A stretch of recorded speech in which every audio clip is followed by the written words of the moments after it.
Hola, buenas tardes. Vamos a iniciar nuestra catequesis de hoy en el nombre del Padre, del Hijo, del Espíritu Santo. Amén. Con esta intención de entrar en la presencia de Dios, que es Padre, Hijo y Espíritu Santo, y con la intención de esta semana de Pascua, ¿no? En las que estamos adentrándonos en el misterio de la resurrección de Jesús. Hoy vamos a ver el último de los evangelios, lo vamos a dividir en dos partes porque Juan es muy largo. Él le dedica 2 capítulos a esta parte de Jesús resucitado. Entonces hoy vamos a ver el lenguaje como más profundo de todos los evangelios. El evangelio de Juan se va a distinguir de los demás porque lleva como una historia paralela. Por un lado viene como la historia de los hechos que se van sucediendo uno tras otro, pero por el otro lado, por encima de esta historia de los días que se van sucediendo, viene un mensaje teológico profundo que a veces hace que la historia de aquí abajo sea como un poco extraña, ¿no? Un poco rara, porque finalmente lo que nos quiere comunicar Juan es este mensaje teológico súper poderoso. Entonces, habiendo visto los otros evangelios, hoy vamos a ver que el de Juan se separa un poco de las otras versiones, y eso no significa que él nos esté diciendo mentiras o que los otros sean mentirosos, sino que cada uno pues está viendo una imagen diferente de lo que está pasando, ¿no? En la realidad. Entonces, es como esta cruz que yo veo de este lado y yo les digo, es blanca, y ustedes me van a decir, no, es café, ¿no? Sin embargo, si yo les doy la vuelta, pues van a decir, ah, sí, sí es blanca. Y yo voy a decir, ah, sí, sí es café. Entonces, eso es lo que nos pasa cuando tenemos una visión desde nuestro punto de vista que es muy limitado. Dios es el único que puede ver las cosas así con plenitud, ¿no? Desde todos los puntos de vista, y Él es el que nos va a ir ayudando para que nuestra manera de entender las cosas pues también se vaya haciendo más completa, sobre todo en lo que se refiere a las cosas de Dios. Entonces, si nos quedamos con nuestra visión limitada de criaturas, nunca vamos a poder llegar a comprender el misterio, ¿no? O a entrar al misterio de Dios. Por eso es que el Espíritu Santo nos va a dar el don de entendimiento para poder entender, para poder ver, ¿no? Las cosas como las ve Dios, y que así podamos tener una manera sobrenatural. Entonces, lo natural es, digamos, esta historia de 1, 2, 3, 4, lunes, martes y miércoles, y vamos a poner una sobrenatural, ¿no? Por encima de lo natural, que es la visión de Dios, que solo Él nos la puede dar, ¿no? Lo que está aquí abajo, por ejemplo, la del demonio, es una visión preternatural, ¿no? Entonces, esta es sobrenatural. Entonces, lo que queremos es empezar a ver las cosas, pues, como las ve Dios. Y también eso significa ver las cosas en la verdad. Nuestra limitación por el pecado también va a hacer que seamos tendientes a hacer esa rondana, ¿no? Que está cerrada a las cosas de Dios. Entonces vamos a pedirle que nos permita ser un engrane dispuesto a ver las cosas y a saborear las cosas y a experimentar las cosas como Dios las ve, y que así nuestra vida pues sea una vida cada vez más plena. La resurrección. El primer día de la semana, al amanecer, cuando todavía estaba oscuro, fue María Magdalena al sepulcro y vio quitada de él la piedra. Y sorprendida, echó a correr y fue a estar con Simón Pedro y con aquel otro discípulo amado de Jesús, y les dijo, se han llevado del sepulcro al Señor y no sabemos dónde lo han puesto. Entonces, aquí varias cosas. Primero, estamos otra vez en el primer día de la semana al amanecer, cuando todavía está oscuro. Entonces es el domingo. Fue María Magdalena al sepulcro. Aquí aparece ella sola, no aparecen las otras mujeres como en los otros evangelios, y vio quitada de él la piedra. Entonces ella va directo al sepulcro, ve que la piedra no está, y sorprendida echa a correr. Entonces ella no entra, ella no se queda en el jardín, sino que ella sale corriendo y va con Simón Pedro y con aquel otro discípulo amado de Jesús, y les dijo, se han llevado del sepulcro al Señor y no sabemos dónde le han puesto. Entonces aquí tenemos una pista porque habla de no sabemos. Entonces, al parecer, sí eran varias, no era solo María Magdalena. Sin embargo, la importancia que aquí le da Juan a María Magdalena es grande. Con esta noticia salió Pedro y el dicho discípulo, o sea, el discípulo al que Jesús amaba, y se encaminaron al sepulcro. Corrían ambos a la par, mas este otro discípulo corrió más aprisa que Pedro, y llegó primero al sepulcro, y habiéndose inclinado, vio los lienzos en el suelo, pero no entró. Llegó tras él Simón Pedro y entró en el sepulcro y vio los lienzos en el suelo y el sudario o pañuelo que habían puesto sobre la cabeza de Jesús, no junto con los demás lienzos, sino separado y doblado en otro lugar. Entonces el otro discípulo, que había llegado primero al sepulcro, entró también y vio y creyó que efectivamente le habían quitado. Entonces, estamos con esta traducción de la Biblia porque es más cercana al escrito en griego. Y entonces vamos a ver que tal vez difiere de la nuestra, ¿no? Del pasaje que siempre hemos leído. Dice, llegó tras él Simón Pedro. O sea, primero llega Juan, que es el discípulo amado, y detrás de él va a llegar Simón Pedro. Y él sí va a entrar en el sepulcro. Y vio los lienzos en el suelo y el sudario. Entonces, en aquella época, a los cuerpos se les enterraba con una sábana que más o menos vendía el doble de la persona, ¿no? Entonces, viene la sábana así y luego se dobla para acá. Y se le ponía un sudario, una tela especial sobre la cara. Eh, entonces dice vio los lienzos en el suelo y el sudario o pañuelo que habían puesto sobre la cabeza de Jesús, no junto con los demás lienzos, sino separado y doblado en otro lugar. Entonces el otro discípulo, que había llegado primero al sepulcro, entró también y vio y creyó que efectivamente le habían quitado. Entonces, en las traducciones normales que hemos nosotros leído, va a decir y creyó, no dice y creyó que efectivamente le habían quitado. Entonces aquí lo que vemos es que Juan entra después que Pedro, ve los lienzos en un doblados y el lienzo de la cara en un lugar aparte, y entonces efectivamente cree que se han llevado el cuerpo. Eso significa le habían quitado. Y aquí viene esto muy importante, porque aún no habían entendido lo que dice la escritura, que Jesús debía resucitar de entre los muertos. Así es que Juan todavía aquí no había creído. Con esto los discípulos se volvieron otra vez a casa. Entonces queda como la duda en su corazón, ¿no? De qué le pasa al cuerpo de Jesús, ¿en dónde está? ¿Quién se lo llevó? ¿Se lo robaron? Y empieza uno a decir, bueno, si se lo robaron, entonces ¿por qué doblarían los lienzos? ¿Les habría dado tiempo de guardar los lienzos y doblarlos? Y además, ¿quién se lo hubiera robado, no? ¿Quiénes son los primeros interesados en robarse el cuerpo de Jesús? Pues si no son ellos mismos los discípulos, entonces, ¿a quién más le hubiera interesado robarse el cuerpo de Jesús, no? Ahora estamos en otro apartado del mismo capítulo 20. Jesús se aparece a María Magdalena. Entre tanto, María Magdalena estaba afuera llorando. Entonces parece que María Magdalena, junto con las otras mujeres, van al sepulcro. De ahí se va ella o todas a ver a Pedro y a Juan, o a todos los discípulos, y solo Pedro y Juan van al sepulcro a ver, junto con María Magdalena. Entonces, mientras Pedro y Juan entran, ella se queda afuera llorando cerca del sepulcro. Con las lágrimas pues en los ojos, se inclinó a mirar al sepulcro y vio a dos ángeles vestidos de blanco, sentados, uno a la cabecera y otro a los pies donde estuvo colocado el cuerpo de Jesús.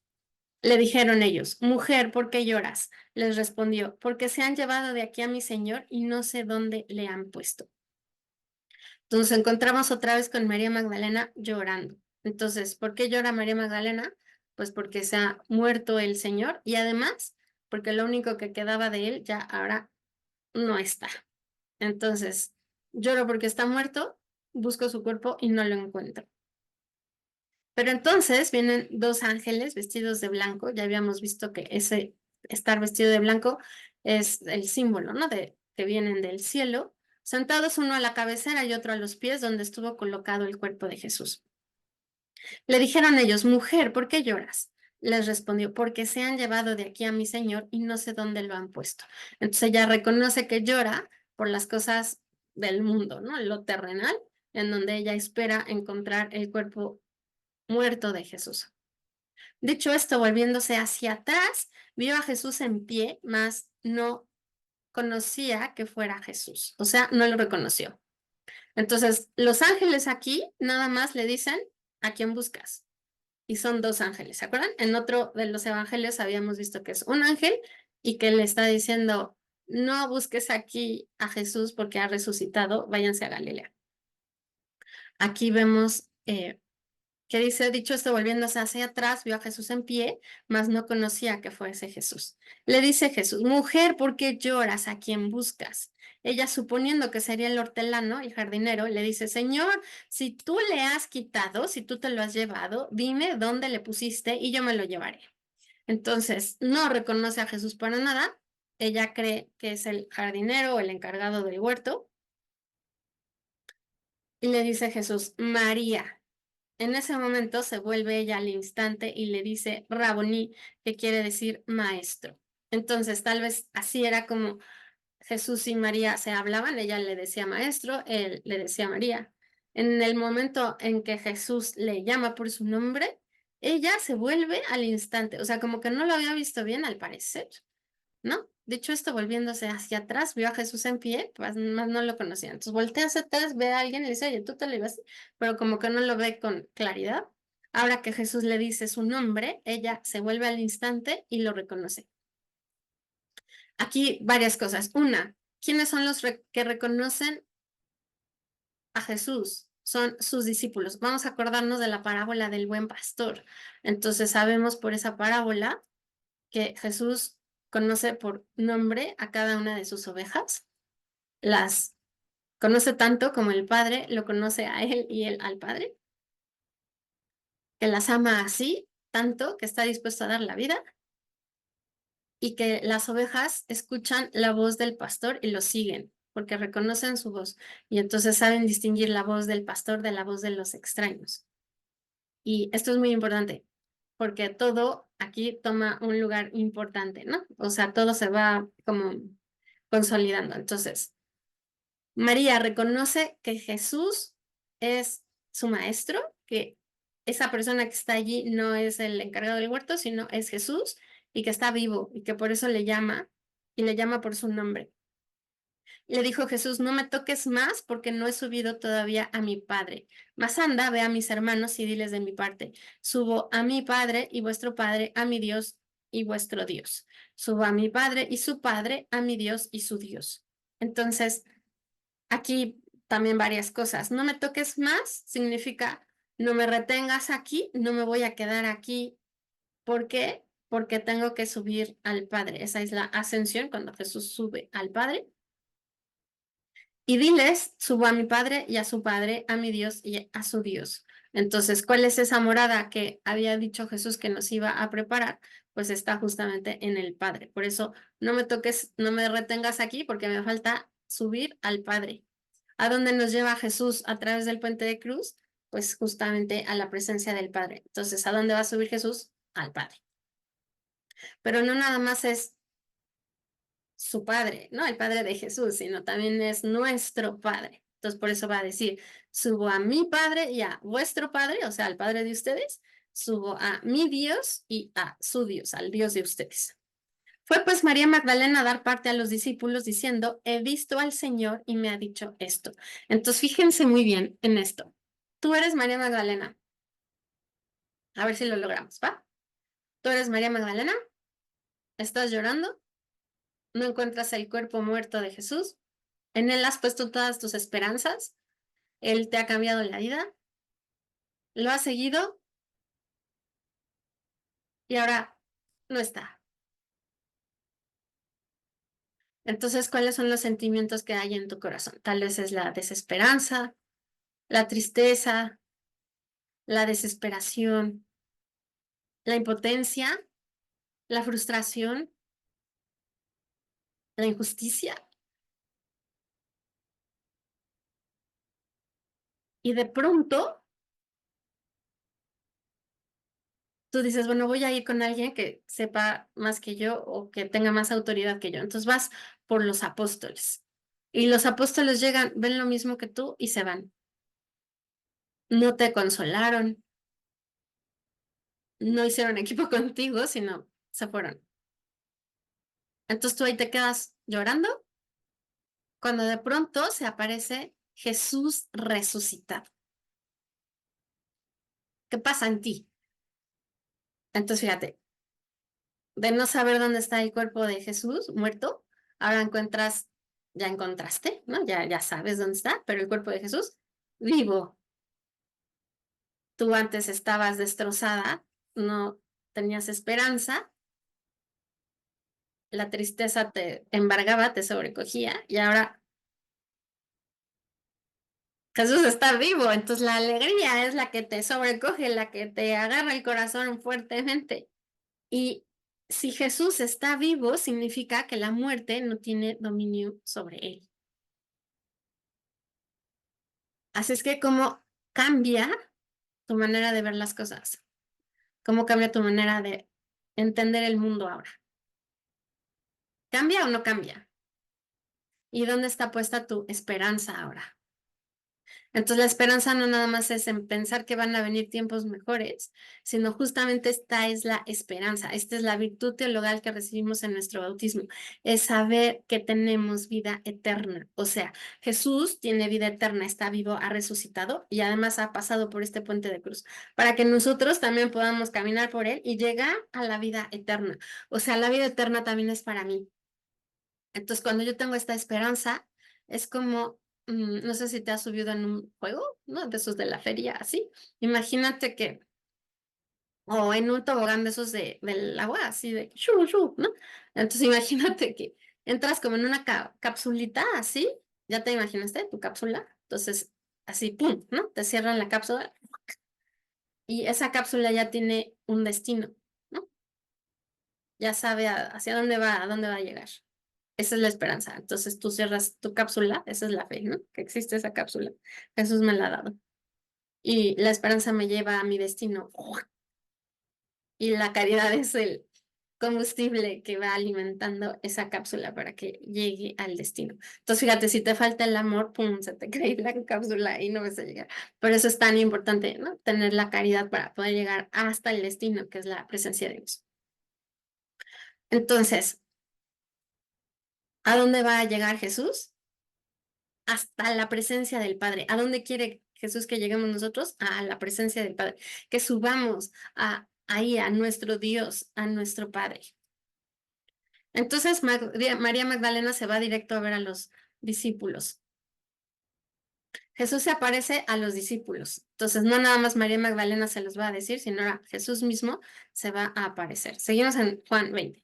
Aquel mismo día, primero de la semana, pero siendo ya muy tarde, entonces ya son cerca de las 6. Acuérdense que a las 6 es que empieza el nuevo día, entonces ya es tarde, y estando cerradas las puertas de la casa donde se hallaban reunidos los discípulos por miedo de los judíos, vino Jesús. Entonces los discípulos tienen miedo, por eso están cerradas las puertas. ¿De que tienen miedo? Pues de que los maten igual que a Jesús. Apareciéndose Jesús en medio de ellos, les dijo, la paz sea con ustedes. Aquí empiezan a pasar cosas increíbles. Entonces, están todas las puertas cerradas y sin embargo Jesús puede entrar y ponerse en medio de ellos. Su cuerpo entonces vemos que ya no es el mismo, ahora él tiene un cuerpo glorioso, glorificado. ¿Qué diferencia hay? Muchísima. Realmente no sabemos cómo es esto cuando le preguntan a Juan después, oye, ¿cómo es eso de tener un cuerpo glorioso? Va a decir, pues como el de Jesús, ¿no? Y tú, exacto, no tengo la información. Entonces, ¿cómo es esto? Podríamos decir, pues como dice San Pablo, ¿no? Es la diferencia entre una semilla y una manzana ya completa, el fruto completo. Entonces, nada que ver, ¿no? O sea, porque la semilla es chiquita, ovalada, dura, café, amarga, y el fruto es redondo, rojo, jugoso, dulce, mucho más grande, ¿no? Entonces, así sembramos un cuerpo corruptible y vamos a tener un cuerpo incorruptible. Corruptible es que se corrompe, que se echa a perder. Incorruptible es que no se echa a perder, no se corrompe. Entonces tenemos una vida aquí corruptible, una semilla que nos va a dar ese germen, ¿no? Va a crecer para convertirse en esta vida glorificada, vida eterna. Entonces Jesús se presenta en medio de los apóstoles y ese en medio, nuevamente nos referiríamos a nuestros engranes, ¿no? Jesús está en el centro, en el lugar más importante y desde allí les va a decir, la paz sea con ustedes. Dicho esto, les mostró las manos y el costado. ¿Para qué? Pues para que se vea que es el que está, ¿no? O sea, que estaba muerto, porque aquí están las marcas de los clavos y de la lanzada. Se llenaron de gozo los discípulos con la vista del Señor. Entonces, los discípulos también pueden pasar de la tristeza y el miedo y por un momento, aunque sea, se llenan de gozo. ¿Qué gozo es este? ¿Es solo una alegría pasajera o es un gozo que perdura? Y la pregunta también va para nosotros. ¿Esta Pascua es un gozo que perdura o es solo una alegría pasajera? O sea, fuimos a las celebraciones de la Semana Santa, ¿no? Y wow, sí, Jesús resucitó, aleluya, el Señor está vivo, gloria a Dios. O es una cosa que cambia nuestra vida, nuestra perspectiva, que nos hace ver las cosas desde otro lado. ¿Se acuerdan? Desde el punto de vista de Dios. El cual les repitió, o sea, Jesús les dice, la paz sea con ustedes, por segunda vez, la paz sea con ustedes. Como mi Padre me envió, así también los envío a ustedes. Entonces, la misión que Dios le ha dado a Jesús, ahora Jesús se la pasa a sus discípulos, a sus apóstoles. Y entonces ahí vamos viendo cómo todos los evangelios empiezan así a cuadrar, ¿no? Como un rompecabezas que empieza ya a cerrarse, ¿no? Entonces no sé cómo armes tú los rompecabezas. Lo normal, pues creo que es primero las orillas y luego ahí vas completando, ¿no? Entonces así como que ya teníamos las orillas y ahora ya vamos viendo hacia el centro, ¿no? Cómo se va completando la figura. Dichas estas palabras, alentó o dirigió el aliento hacia ellos, sopló y les dijo. Entonces acuérdate en el Génesis que Dios sopla y cuando sopla él infunde aliento de vida. Jesús sopla. Él es Dios que se ha hecho hombre, así es que está haciendo una nueva creación, una nueva vida, la nueva vida, la vida eterna, la vida de Dios. Y les dice, reciban al Espíritu Santo. El Espíritu Santo es el que va a hacer que tú puedas tener esa vida nueva. Quedan perdonados los pecados a aquellos a quienes los perdonen y quedan retenidos a los que se los retengan.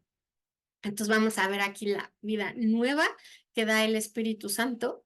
Por eso necesitamos pedirle al Espíritu Santo que nos dé la vida nueva y el entendimiento. ¿Dónde entendimiento? De entender, ¿no? Que te dé ese cerebro nuevo para comprender las palabras de Jesús y poder ver las cosas como las ve Dios. Y ahora, fíjate, quedan perdonados los pecados a aquellos a quienes los perdonen. Entonces, ¿qué significa esto? Que los pecados perdonados, solo Dios podía perdonarlos. Ahora, como ellos han recibido la misma misión que el Padre le dio a Jesús, y como Jesús es Dios, ahora Jesús les da el Espíritu Santo para que puedan perdonar los pecados a aquellos a quienes se los perdonen y que queden retenidos a quienes se los retengan. Entonces, en el cielo, Dios va a respaldar la, lo que hagan los discípulos, los apóstoles. ¿Cómo? ¿Pero cómo? Con el Espíritu Santo. Entonces no significa ellos solos, sino es con el Espíritu Santo. Entonces lo que tú haces con el Espíritu Santo va a decir a los apóstoles, eso va a quedar respaldado en el cielo. Entonces si tú perdonas los pecados, se van a ser perdonados en el cielo. Si tú retienes los pecados, esos van a ser retenidos en el cielo. Así es que esto es una cosa grande, grande, grandísima, ¿no? Grandísima. Luego viene la incredulidad de Tomás. Tomás, uno de los 12, llamado Dídimo, no estaba con ellos cuando vino Jesús. Le dijeron después los otros discípulos, hemos visto al Señor. Mas él les respondió, si yo no veo en sus manos la hendidura de los clavos y no meto mi dedo en el agujero que en ellos hicieron y mi mano en la llaga de su costado, no lo creeré. Entonces, Tomás se la pierde. Jesús se presentó a los apóstoles, pero no estaba Tomás. Cuando le platican a Tomás, Tomás dice, no, yo no les creo. Y si no meto mi dedo en el agujero de sus manos y no meto mi mano en la llaga, no creeré. Entonces diciendo, wow, wow, wow, ¿no? O sea, ¿qué se necesita para que yo crea? Se necesita que Jesús resucitado se presente delante de mí. Se necesita que yo pueda meter mi dedo en su llaga. ¿Me atrevería yo a pedirle a Jesús eso, no voy a creer a menos que yo meta mi dedo en la llaga, o tendré más docilidad y seré más capaz de creer. 8 días después estaban otra vez los discípulos en el mismo lugar y Tomás con ellos. Entonces pasa una semana y Tomás ahora sí está con ellos, pero fíjense, otra vez están las puertas cerradas.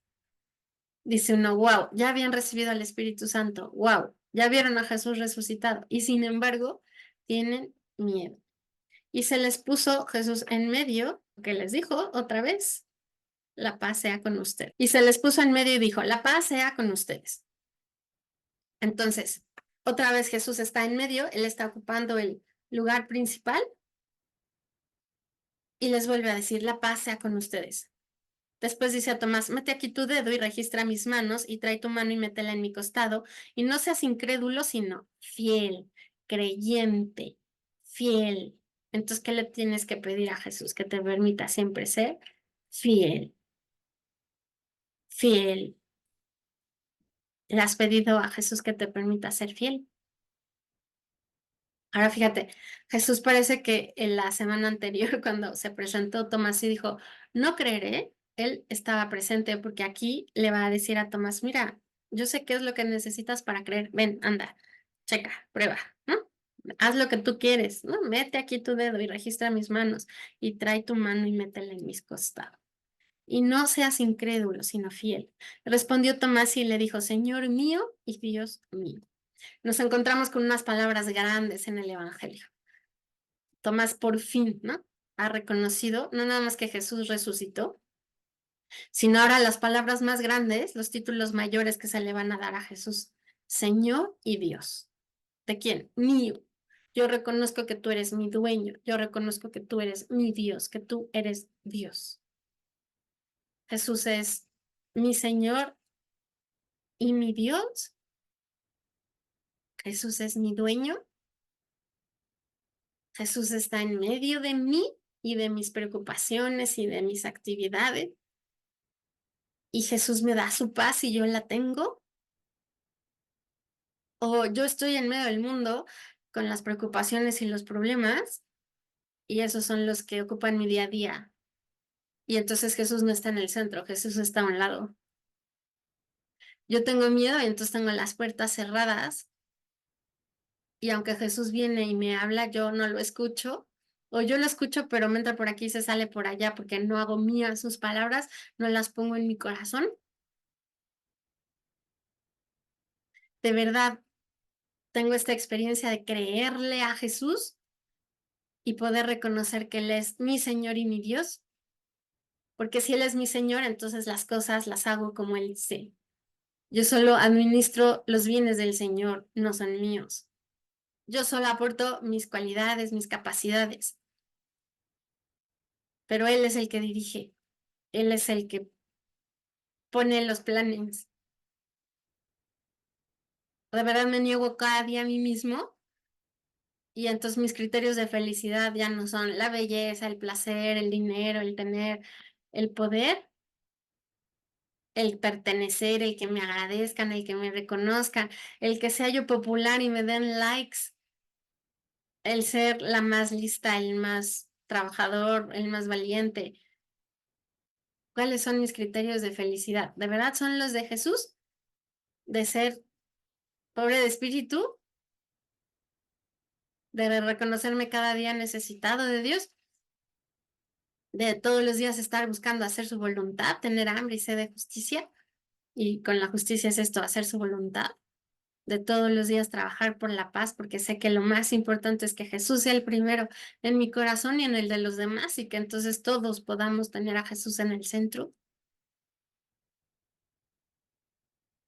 Le dijo Jesús, tú has creído, oh Tomás, porque me has visto.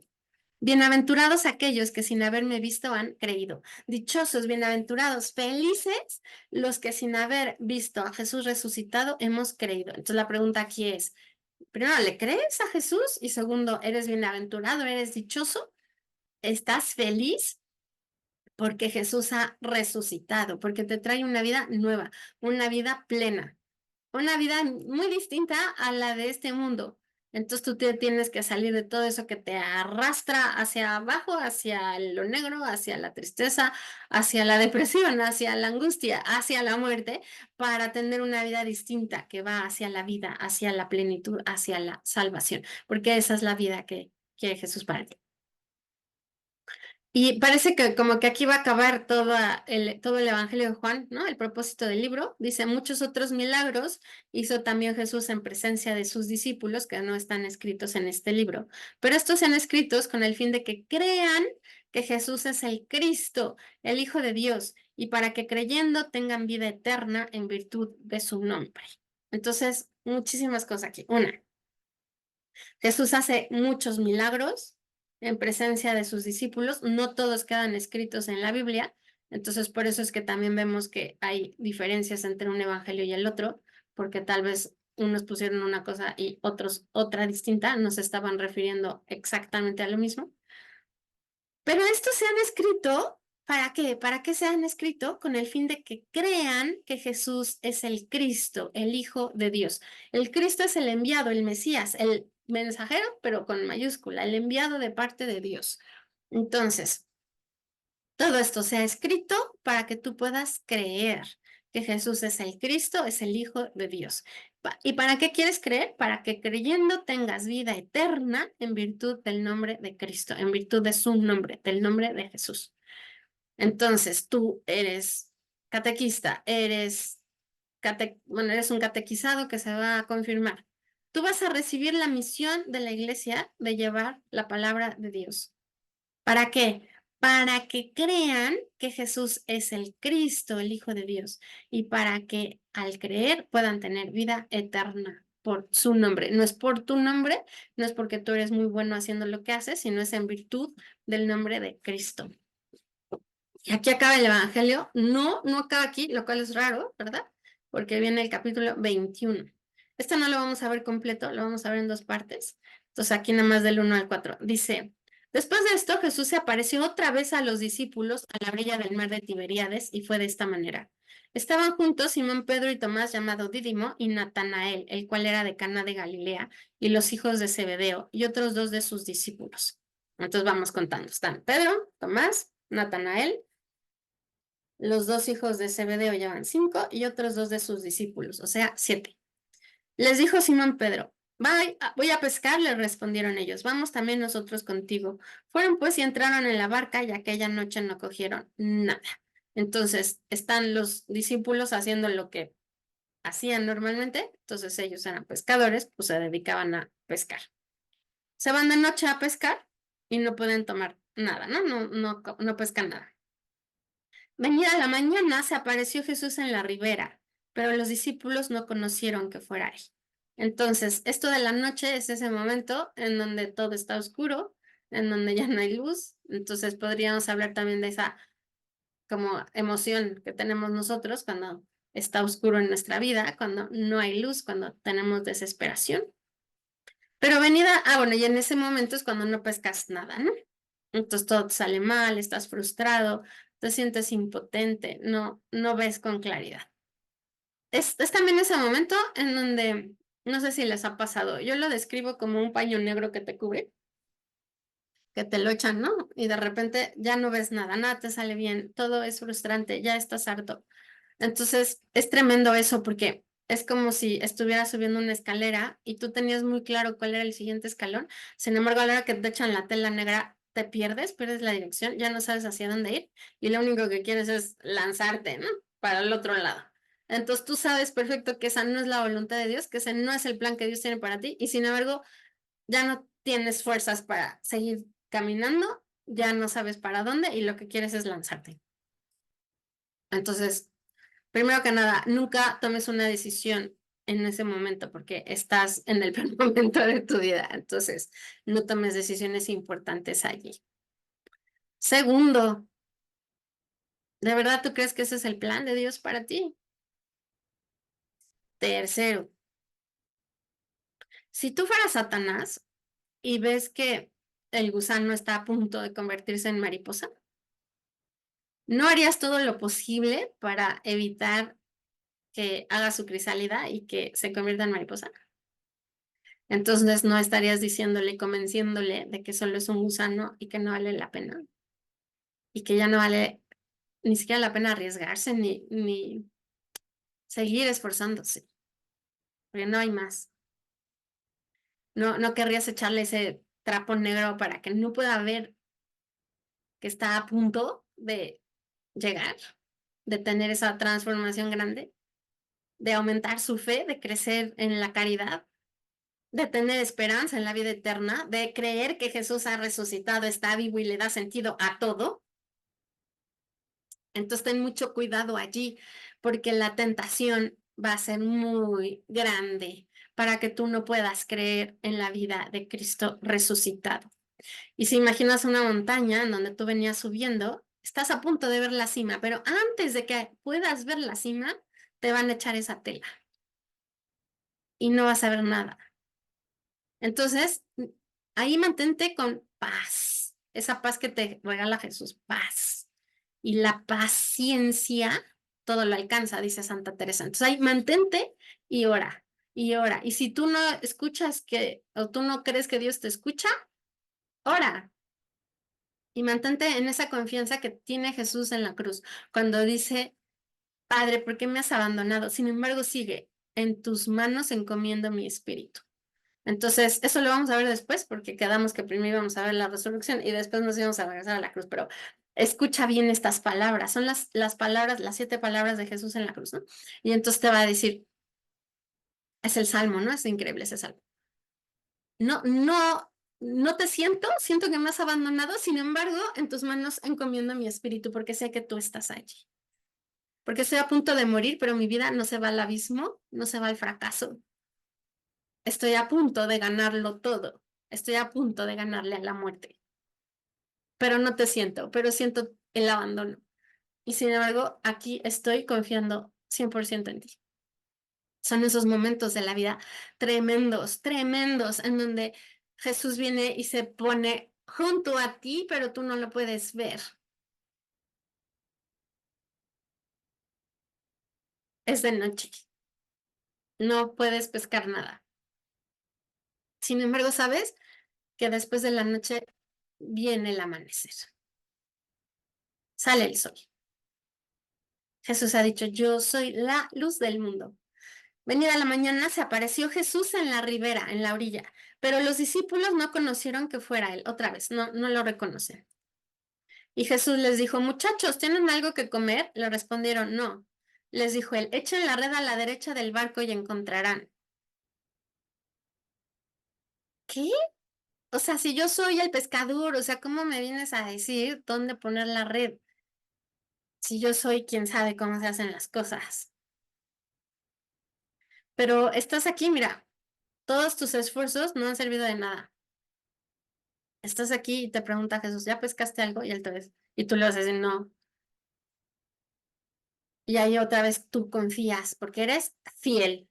¿Te acuerdas? Fiel. Echa la red a la derecha y encontrarás. Y tú la echas. Y ya no puedes sacarla por la cantidad de peces que hay. O sea, la pesca con Jesús es una pesca abundante. Entonces, ¿cómo crees? Era de noche y no pescaban nada. Y llega Jesús y ahora tengo una pesca abundante. Sí, pero tienes que echar la red en donde Él te dice y con Él. Y con Él. Ya no es de noche. Ya amaneció. Ya está la luz del mundo. Entonces el discípulo, aquel que Jesús amaba, dijo a Pedro, es el Señor. ¿Por qué lo pudo reconocer? Por los frutos. Porque Él dice, haz esto y tienes una pesca abundante. Yo soy capaz de reconocer al Señor rápido o me tardo. El discípulo amado lo reconoce rápido.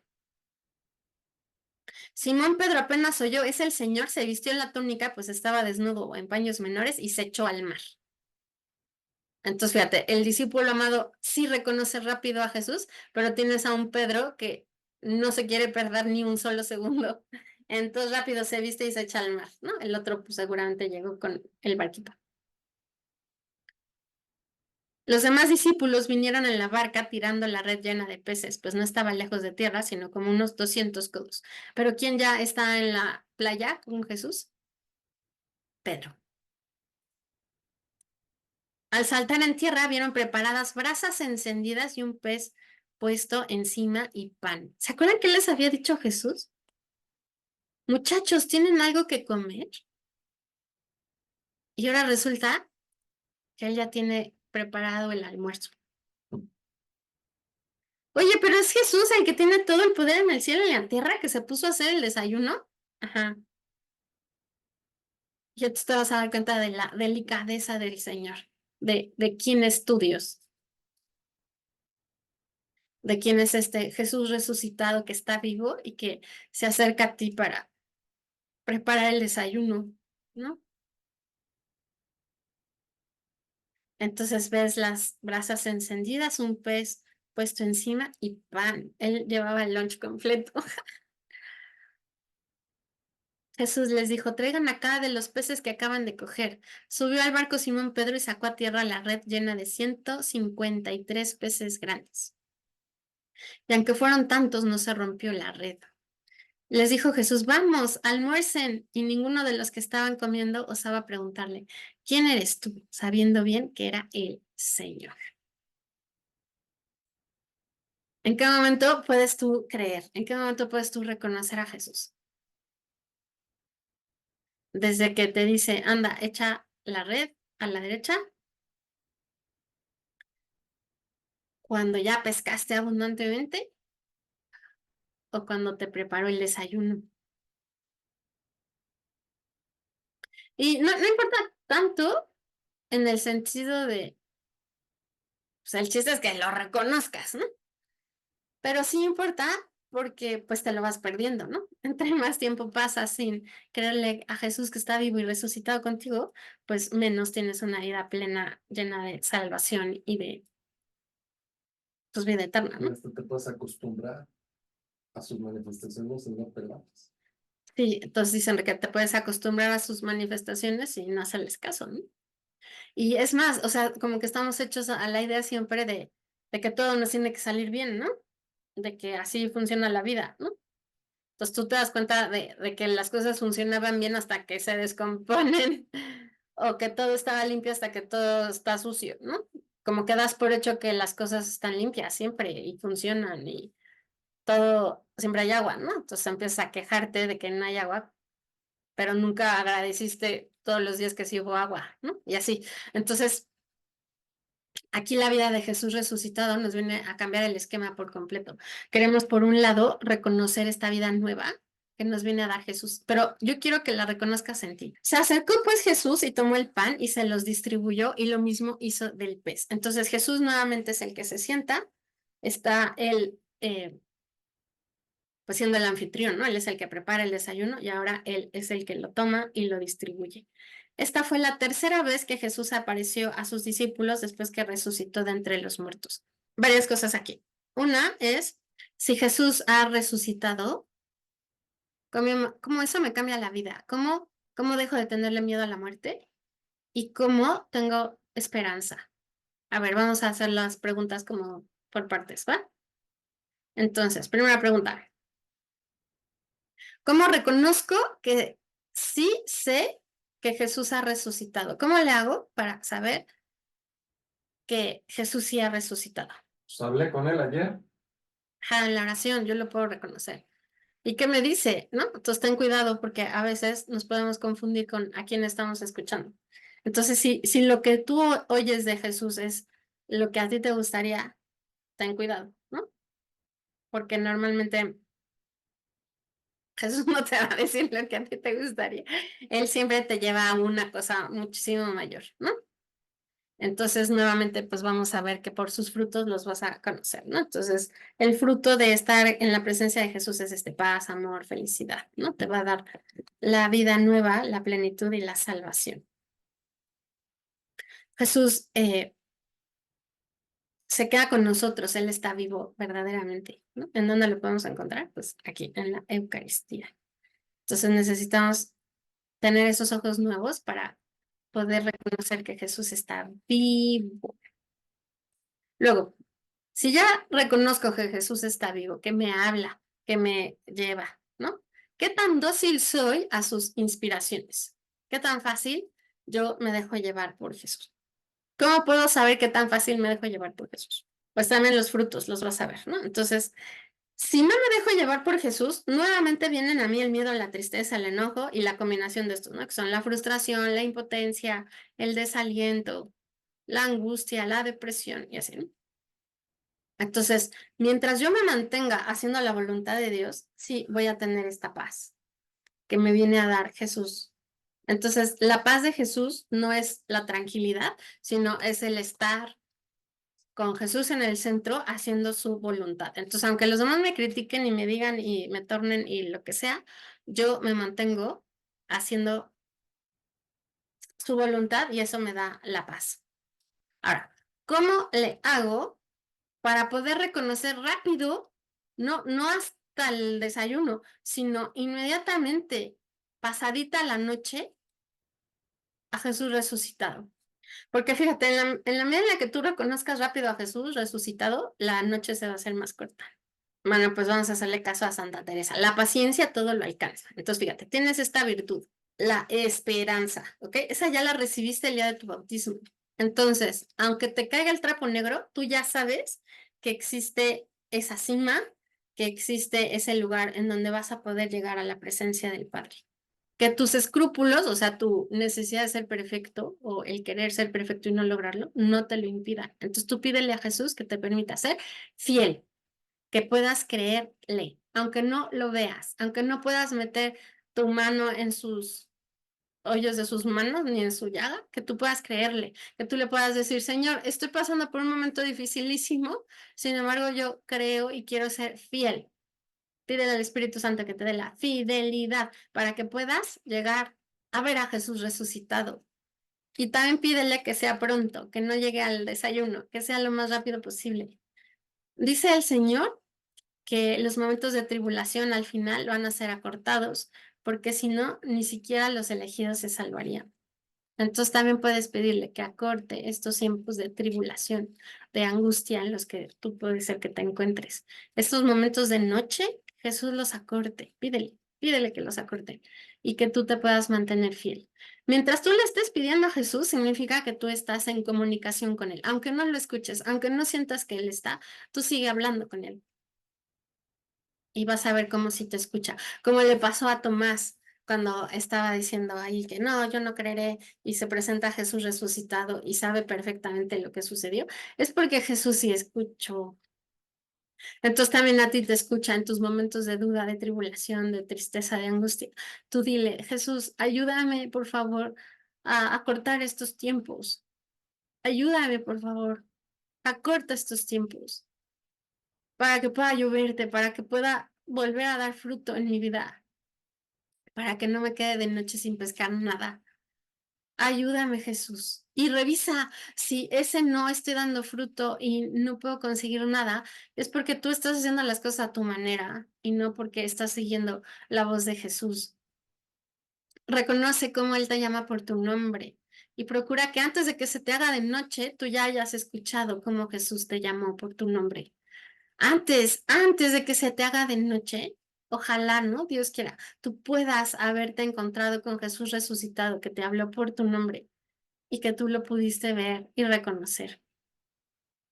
Y que antes de que se te haga de noche, tú ya hayas reconocido que Jesús es tu Señor y tu Dios, que hayas podido decir, Señor mío y Dios mío. Y esas palabras las dicen las personas mayores, ¿no? Cuando eleva el sacerdote la hostia consagrada. Y las personas dicen, Señor mío y Dios mío. Estas palabras tienen indulgencia. Es ese reconocimiento que hace Tomás de decirle a Jesús en la hostia consagrada, o sea, es Jesús en su cuerpo y en su sangre, que está vivo, le dices, tú eres mi Dios, tú eres mi Señor, el dueño de mi vida. Entonces, que cada momento en donde podamos estar ante Jesús, realmente ante Jesús, podamos decirle, Señor, tú eres mi dueño, tú eres el que dice hacia dónde voy, tú eres el que determina mis pasos. En los retiros decíamos que es como la tándem, ¿no? Que es una bici que tiene 2 asientos. Entonces el de adelante normalmente es el que pues puede tener el manubrio y es el que normalmente nosotros dirigimos, ¿no? O sea, yo sé hacia dónde quiero ir. Entonces la idea aquí es que no, que tú te pasas al asiento de atrás, tú le pedaleas y, y Jesús es el que te lleva y te guía, ¿no? Y tú le das con todas tus ganas, ¿no? Pero Jesús es el que te lleva y te guía. Entonces tú dices, chaco, chaco, chaco. Pero pues ni modo, Jesús es el que te lleva y te guía, ¿no? O el de la tiendita, ¿no? De la miscelánea, que tú ya no decides si se van a vender chiles o aceite o puré de tomate, sino tú nada más administras la tiendita, pero el jefe, el que dice a qué hora se va a abrir, a qué hora se va a cerrar, qué se va a vender, a cuánto se va a vender, es Jesús, ¿no? Tengo que replantearme por completo la experiencia de Jesús resucitado y que Él entonces sea el Señor, ¿no? El que dirige, el que me dice hacia dónde vamos. Si ustedes hacen como la compilación de todos los compromisos que hemos hecho durante estas semanas, se van a dar cuenta de cómo hemos estado muriendo a nosotros para ir haciendo las cosas cada vez más como Jesús. Entonces, después de estas semanas, sí me gustaría que pudieran tener mucha claridad de cómo es que yo hago oración, cómo es que puedo escuchar a Jesús, cómo es que puedo saber cuál es su voluntad, cómo es que puedo yo pedirles que yo sea fiel, ¿no? Si tienes alguna duda, entonces te pido que por favor la escribas ya sea en el chat o en la plataforma. En directo contigo. Ajá, para que podamos entonces tratarlo un poquito más, ¿no? Entonces, no nada más se trata de que yo tenga como el concepto, la idea de que Jesús ha resucitado, ¿no? Sino, no, aquí se trata de que ese concepto se haga vida en mí, de que yo sea una persona distinta porque Jesús ha resucitado, porque Jesús está vivo y está conmigo. Entonces, el compromiso de esta semana va a ser, pues, varias cosas. Una, primero, reconocer que Jesús está vivo y me habla por mi nombre. Entonces voy a buscar de todo lo que hay en mi vida, esos momentos en donde yo he podido tener esa experiencia de que Jesús me habla y me habla por mi nombre. Eso significa que ha habido momentos especiales que solo son para mí, que tal vez ni siquiera le he podido contar a nadie porque son cosas tan personales y a la vez tan específicas que si las saco de contexto, pues igual y son hasta no sé, insignificantes para otra persona, ¿no? Entonces, por eso ni se las he contado a nadie. Entonces, tampoco se trata de que las cuentes aquí, nada más que tú las vuelvas a traer a tu memoria para que puedas tener este como conteo de las veces en donde Jesús te ha hablado por tu nombre, te ha volteado a ver, te ha dado ese regalo especial, en donde has sentido su amor personal particular, en donde sabes que Él es el que está contigo y no es otro. Luego vas a reconocer esos momentos de noche, en donde te has llenado de amargura, de tristeza, de desesperación, frustración, impotencia, ¿no? Es esa noche. ¿Y cómo has llegado a esa noche? O sea, llegaste a sentir esa experiencia con Jesús resucitado o sin él. ¿Llegaste ahí habiendo podido reconocer a Jesús como Señor y Dios o no? Es muy importante que lo sepas porque las cosas las vas a vivir muy distintas de aquí en adelante. Entonces, si tú tienes la experiencia de Jesús resucitado vivo, la noche va a ser distinta porque sabes que existe el amanecer, que Jesús es la luz del mundo y que nada puede vencerla. Así es que Jesús va a llegar y va a triunfar sobre todo el mal. Si no tienes esa experiencia, entonces pídele a Jesús, ¿no? Así tal cual pídele que te permita experimentar su presencia, que Él está vivo, está resucitado. Pídele al Espíritu Santo que te dé el don de entendimiento para poder ver las cosas como las ve Dios. Y la docilidad para que cuando se te presente Jesús resucitado sí lo puedas ver, porque tal vez no llegue con tus parámetros, ¿no? No llegue envuelto con la caja y el moño que tú esperabas, y entonces que no sea por eso que te lo pierdes, ¿no?